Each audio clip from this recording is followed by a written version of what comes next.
Welcome to This Explainer. Today, we're jumping right into a wild, honestly fascinating thesis about one of the most recognizable figures in modern music, DJ Khaled.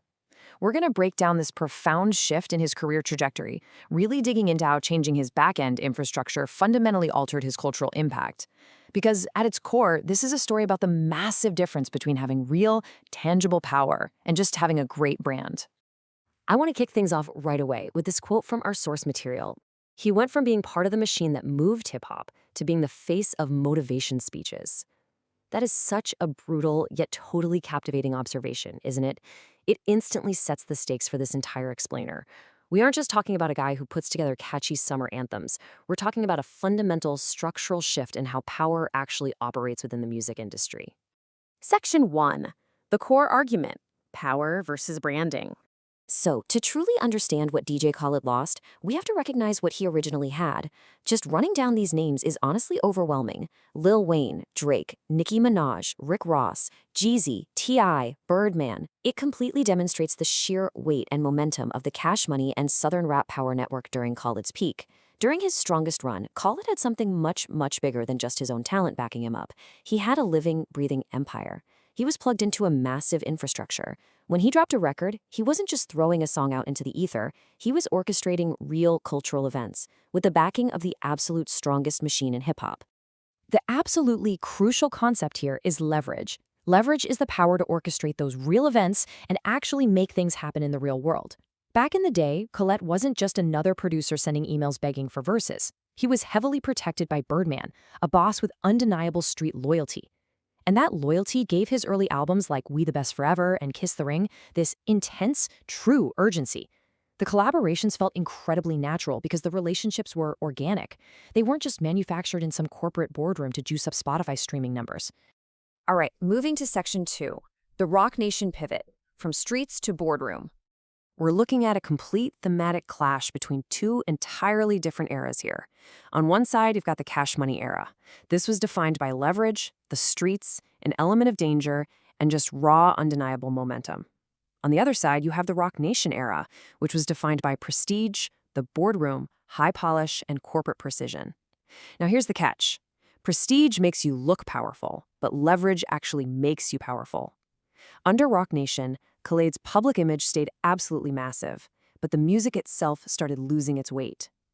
Instead of those organic, street-to-mainstream cultural moments, the records started sounding like really expensive industry networking events.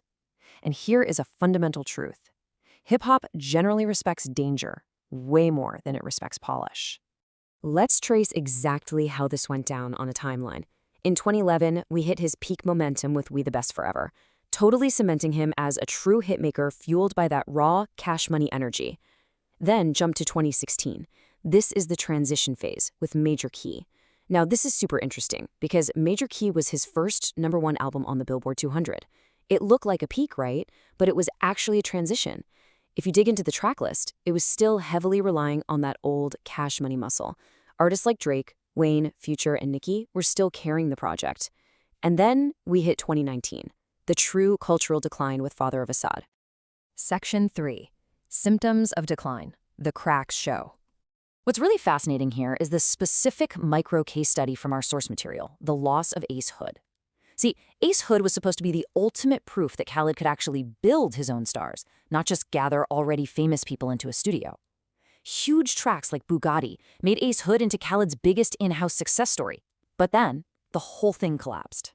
Ace Hood left over money disputes and missing royalties. This exposed a massive vulnerability for Khaled. It showed the world that he couldn't or wouldn't publicly fight for his artists the way a guy like Birdman fiercely fought for his. It totally shattered Khaled's street executive aura. It proved his real power came from connecting existing stars, not from developing new ones. Which brings us to this seriously devastating question posed by the source material.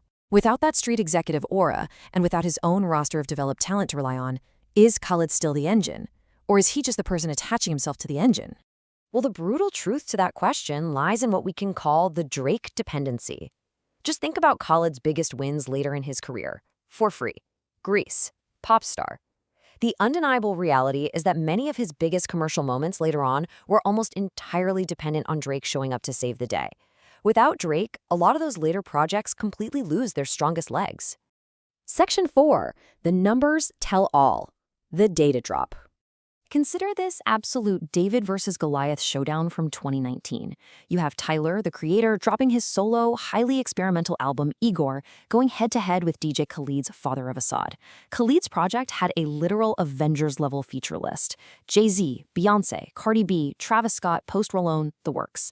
Yet, when you look at the pure sales, Tyler moved 74,000 units, nearly doubling Khaled's numbers. That was a massive embarrassment for a project that relied so incredibly heavily on A-list superstar features to lose to a solo artist. It spoke volumes. 34,000. Just let that specific number sink in for a second. 34,000 is a shockingly low pure sales figure for an album packed with the biggest names on the entire planet. It really drives home the point that the incredible, unstoppable machine Khaled once operated was fundamentally failing.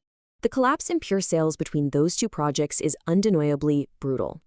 He plummeted from 59,000 pure sales with Major Key in 2016 down to just 34,000 with Father of Assad in 2019. This massive drop between these two albums proves one critical thing. People were still watching Khaled online, for sure, but they definitely weren't buying into the music itself anymore. Which brings us to Section 5. Brand over music, famous but not important. It's crazy to contrast how the public perception of him completely shifted. On one hand, you used to have the musical force, a general in the field orchestrating these massive hits, driving cultural movements, and producing defining records. On the other hand, you end up with the brand mascot, a guy known mostly for yelling, another one delivering motivational speeches on Snapchat and flexing a luxury lifestyle. The culture literally changed right out from under him. The public stopped viewing him as a feared hitmaker and started viewing him as an internet meme. And that is the most dangerous transition for any artist, when your personality becomes bigger than your actual product. There's this absolutely killer line from The Source that perfectly captures the core tragedy of this whole transition. Birdman gave Khaled the streets. Jay-Z gave Khaled the boardroom. The problem? Hip-hop remembers the streets. Khaled didn't stop being famous. He stopped being important. Let that profound takeaway really sink in. It completely summarizes the entire analytical arc of this explainer. He went from being feared and respected musically to just being famous for his celebrity. But in the music industry, respect and fear are completely different currencies than mere fame. Because once the room stops moving when you walk in, the fall has already happened. Ace Hood left. Wayne drifted away. Drake became way more selective. Birdman's massive machine was gone. Fame without leverage is just an empty kingdom. DJ Khaled started looking less like an actual kingmaker and a lot more like a man trying desperately to recreate a kingdom he no longer actually controlled. So I want to leave you with this provocative question to really think about. When personality overtakes the product, what happens to the legacy? It is a fascinating look at the intersection of celebrity branding and cultural relevance, and honestly, it's something every single creative out there has to navigate. Thank you so much for joining me on this explainer. Keep learning, and I'll see you next time.